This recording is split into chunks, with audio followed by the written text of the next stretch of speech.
अस्सलाम वालेकुम स्टूडेंट, हम डिस्कशन कर रहे हैं point of intersection of two straight lines. ठीक है, point of intersection of two straight lines, और उसमें हमने एक एग्जांपल लिखनी है। एग्जांपल लिखते हैं। अच्छा, find the point of intersection of the line. दो लाइंस हमारे पास गिवन है। Find the point of intersection, point of intersection, find the point of intersection of the lines. दो लाइंस गिवन है। एक है, इसको मैं लाइन 1 कह देता हूँ, और वो किसकी इक्वल है 5x plus 7y is equals to 35। इसको 1 कह देते हैं। और दूसरी जो लाइन है, लाइन 2 से इसको रिप्रेजेंट करते हैं, वो क्या है 3x minus 7y, 3x minus 7y is equals to 21। ये 2 आ गया। ठीक है, हमने इन दोनों का क्या करना है, पॉइंट ऑफ इंटरसेक्शन फाइंड करना है। ठीक है, एक तो मैंने आपको ये फार्मूला बताया ना कि आप इसमें ए बी सी के वैल्यूज पुट कर फाइंड कर ले। एक और तरीका भी है, शॉर्टकट तरीका ये है कि मैं इन दोनों को सॉल्व करूंगा। किस तरह से सॉल्व करते हैं जरा वो देखते हैं। अब मैं ये कहता हूँ कि एडिंग इक्वेशन 1 एंड 2। ठीक है, आप ये वाला मेथड भी अप्लाई कर सकते हैं। एडिंग 1, ये उससे ज्यादा शॉर्ट है।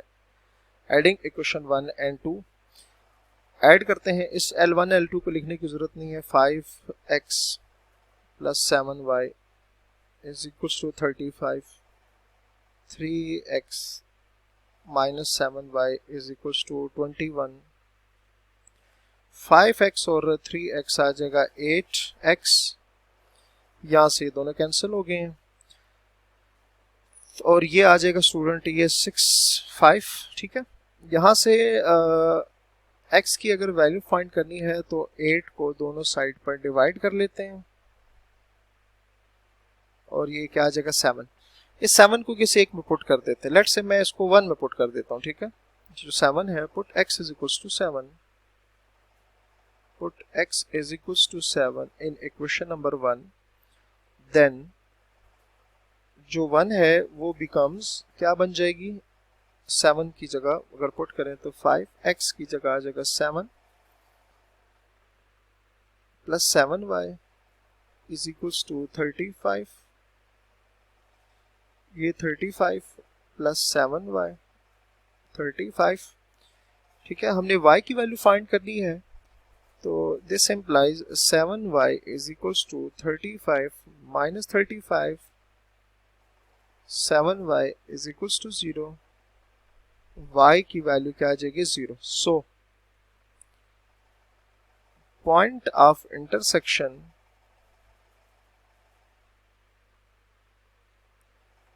Point of intersection of line 1 and line 2 is x की वैल्यू 7 और y की वैल्यू क्या है 0। तो ये हमारे पास क्या आ गया, इन दो लाइन का पॉइंट ऑफ इंटरसेक्शन। मतलब ये दो लाइंस के ग्राफ को अगर ड्रा किया जाए, इन दो लाइंस के ग्राफ को अगर ड्रा किया जाए, तो ये वो वाला पॉइंट होगा जिस पर ये दोनों एक दूसरे को क्या कर रहे हैं, इंटरसेक्ट करेंगे। ठीक होगी बात। अच्छा जी, अब स्टूडेंट हम आएंगे किस पे, condition of concurrency of 3 straight line. पहले मैं जरा ये एक्सप्लेन कर दूं आपको कि कंकरेंसी होती क्या है। ठीक है, कंकरेंसी मैं पहले इसको एक्सप्लेन कर लेता हूँ। कंकरेंसी,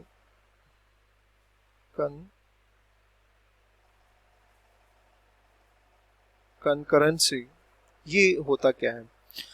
अच्छा, लेट्स से ना स्टूडेंट, हमारे पास ये जो बेसिकली कंकरेंसी होती है, या 3 से ज्यादा लाइंस के लिए होती है। ठीक है, 3 से लाइन ज्यादा लाइन। लेट्स से मैं कहता हूँ 3 की बात करूँ, मैं लाइन 1 कह देता हूँ। लाइन 1 है a1x plus b1y plus c1, यह आ जाएगा। Line 2 a2x b2y plus c2 is equals to 0, a3x plus b3y plus c3 is equals to 0।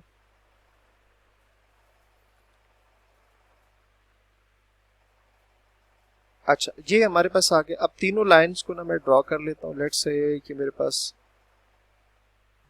Line 1 आ गई,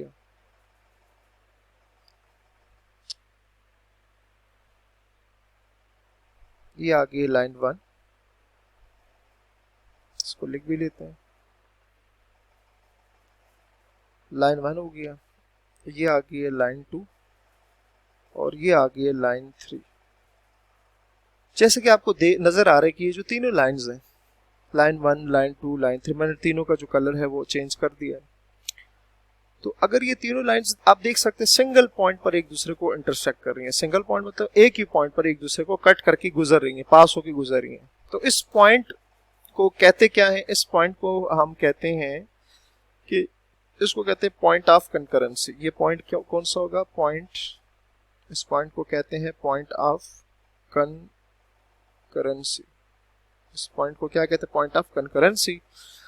और हम इन तीनों लाइंस को क्या कहेंगे? सो ये जो तीनों लाइंस है, line 1, line 2 and line 3 are concurrent. ये क्या होंगे? कंकरेंट।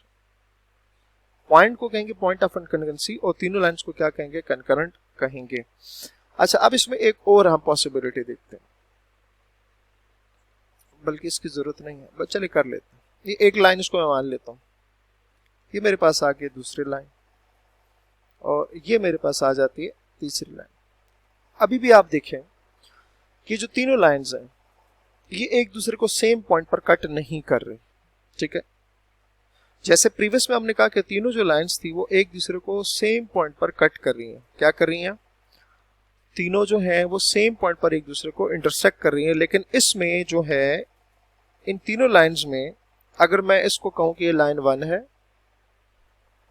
ये लाइन 1 होगी, ये लाइन 2 होगी और ये लाइन, तो इस केस में हम कहेंगे कि line 1, line 2 and line 3 are not concurrent. ठीक हो गया क्या?